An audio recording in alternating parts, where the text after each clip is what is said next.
ಡಿ.ಕೆ. ಶಿವಕುಮಾರ್ ಏನ್ ಹೇಳಿದ್ರಪ್ಪ, ಒಂದು ಗ್ರಾಮ ಪಂಚಾಯತಿಗೆ 10 ಲಕ್ಷ ಕೊಡ್ತೀನಿ. ಹೌದಾ? ಏನಕ್ಕೆ?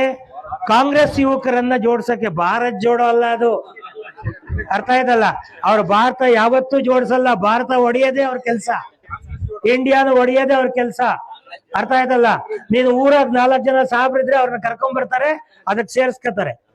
ನಮ್ ಹುಡುಗರು 5-6 ಜನ ಸೇರ್ಸ್ಕತಾರೆ, ಹೊಡಿತಾರೆ, ಆಯ್ತಲ್ಲ? ಒಂದು ಪಂಚಾಯತಿಗೆ ಶಿವಕುಮಾರ್ ಈಗಾಗಲೇ ಕನ್ಸ್ ಕಾಣ್ತಾವ್ರೆ, 250 ಜನ ನನ್ನ ಕೈಗೆ ಸಿಕ್ಬಿಟ್ರು ಲೀಡರ್ಗಳು, 10 ಲಕ್ಷ ಕೊಡಿ. ಯಾರಪ್ಪಂದು? ಶಿವಕುಮಾರ್, ಡಿ.ಕೆ. ಶಿವಕುಮಾರ್ ಮುಖ್ಯಮಂತ್ರಿಗಳು, ಸನ್ಮಾನ್ಯ ಮುಖ್ಯಮಂತ್ರಿಗಳು. ಅವ್ರ ಐಡಿಯಾಗಳು ನೋಡಿ ಹೆಂಗ್ ಬರ್ತವೆ, ಅರ್ಥ ಆಯ್ತಲ್ಲ? 10 ಲಕ್ಷ ಕೊಡೋದಂತೆ, 1 ವರ್ಷ ಅಲ್ಲ, ಪ್ರತಿ ವರ್ಷ 10 ಲಕ್ಷ ಕೊಡೋದಂತೆ. ಮಜಾ ಮಾಡ್ರಿ, ನಾವು ತಿಂತೀವಿ, ನೀವು ತಿಂದ್ರಿ, ನಾಟಕ ಆಡ್ರಿ ಅಂತಾರ ದುಡ್ಡನಾಗ 10 ಲಕ್ಷದಲ್ಲಿ. ಇನ್ನೇನು ಅಸೆಟ್ ಕ್ರಿಯೇಟ್ ಮಾಡ್ರಿ ಅಂತ ಹೇಳ್ತಾ ಇಲ್ಲ, ನಿಮ್ಮೂರು ಸ್ಕೂಲ್ ಕಟ್ಸಿ ಅಂತ ಹೇಳ್ತಾ ಇಲ್ಲ, ಅರ್ಥ ಆಯ್ತಲ್ಲ? 10 ಲಕ್ಷ ಕೊಡ್ತೀನಿ, 10 ಲಕ್ಷ ಕೊಡ್ತೀನಿ, ಏನ್ ಮಾಡ್ರಿ? ಡ್ರಾಮಾ ಮಾಡ್ರಿ, ನಾಟಕ ಆಡ್ರಿ, ಈ ತರ. ನಾನು ಈ ಯೋಚನೆ ಈಗಾಗಲೇ ಸುಮಾರು ವರ್ಷಗಳಿಂದ ಹೇಳ್ಕೊಂಡು ಬಂದಿದ್ದೀನಿ. ನನ್ ಕನ್ಸಿದೆ ನಮ್ ತಾಲೂಕಲ್ಲಿ, ಇಡೀ ರಾಜ್ಯಕ್ಕೆ ಆಗುತ್ತೋ ಇಲ್ಲ ಗೊತ್ತಿಲ್ಲ, ನಾನು ನಿರ್ಧಾರ ಮಾಡಿದ್ದೀನಿ.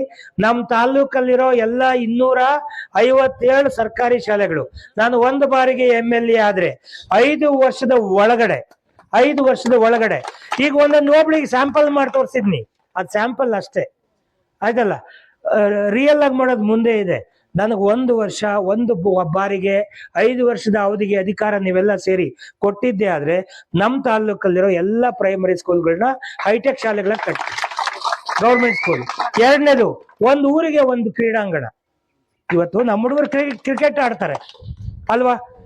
ಅಸಾಧ್ಯನಾ? ಖಂಡಿತ ಅಸಾಧ್ಯ ಅಲ್ಲ. ಏನೇನೋ ಮಾಡ್ತಾರೆ, ಏನೇನೋ ಮಾಡ್ತೀವಿ, ಆಯ್ತಲ್ಲ? ಒಂದು ಕ್ರೀಡಾಂಗಣ ಇದ್ರೆ ಇವತ್ತು ನಮ್ಮ ಹಳ್ಳಿನಾಗಿರೋರ್ಗು ಶುಗರು, BP ಎಲ್ಲ ಬಂದ್ಬಿಟ್ಟಿದೆ.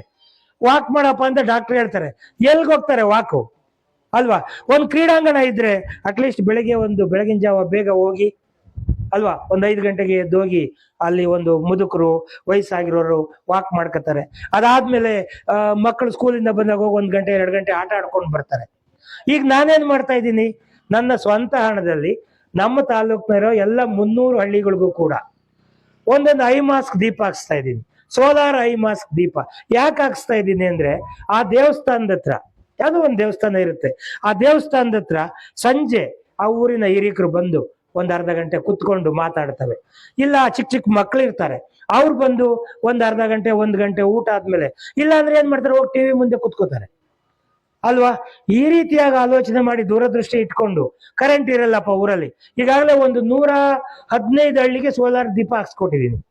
115 ಹಳ್ಳಿಗೆ, ಅರ್ಥ ಆಯ್ತಲ್ಲ? ಆ ಹಳ್ಳಿ, ಅಷ್ಟು ಹಳ್ಳಿಗಳಲ್ಲಿ ಬಂದವರೆಲ್ಲ ಹೇಳ್ತಾರೆ ಕರೆಂಟ್ ಇರಲ್ಲ ಸರ್, 2-3 ದಿನ ಕರೆಂಟ್ ಇಲ್ಲ ಮೊನ್ನೆ ಎಲ್ಲ. ಆ ಸಂದರ್ಭದಲ್ಲಿ ಇಡೀ ಊರಿಗೆ ಬೆಳಕಾಗತ್ತದು, ಆಯ್ತಲ್ಲ? ಇಡೀ ಊರಿಗೆ ಬೆಳಕಾಗತ್ತೆ. ಸಂದೆ ಕೆಲಸ. ನಾನೇನು ದೊಡ್ಡ ಡ್ಯಾಮ್ ಕಟ್ಸ್ಲಿಲ್ಲ ಅಥವಾ ಇನ್ನೇನೋ ಮಾಡ್ಲಿಲ್ಲ, ಆದ್ರೆ ಈ ರೀತಿ ಆಲೋಚನೆ ಇಟ್ಕೊಂಡು ಮುಂದಿನ ದಿನದಲ್ಲಿ ದೊಡ್ಡ ಕೆಲಸ ಮಾಡೋದಕ್ಕೆ ಇವೆಲ್ಲ ಸಣ್ಣ ಸಣ್ಣ ಕೆಲಸಗಳ ಮುಖಾಂತರ ಜನರ ವಿಶ್ವಾಸ ಗಳಿಸ್ಬೇಕು ಅಂತ ಹೊರಟಿದೀವಿ. ಆದ್ರೆ ಯಾವುದೇ ಕಾರಣಕ್ಕೂ ನಾನು ಬಾರ್ ಉದ್ಘಾಟನೆಗೆ ಹೋಗಿದ್ನಾ? ಬಾರ್ ಉದ್ಘಾಟನೆಗೆ ಹೋಗಲ್ಲ, ಎಂಡದಂಗಡಿ ಉದ್ಘಾಟನೆಗೆ ಹೋಗಲ್ಲ.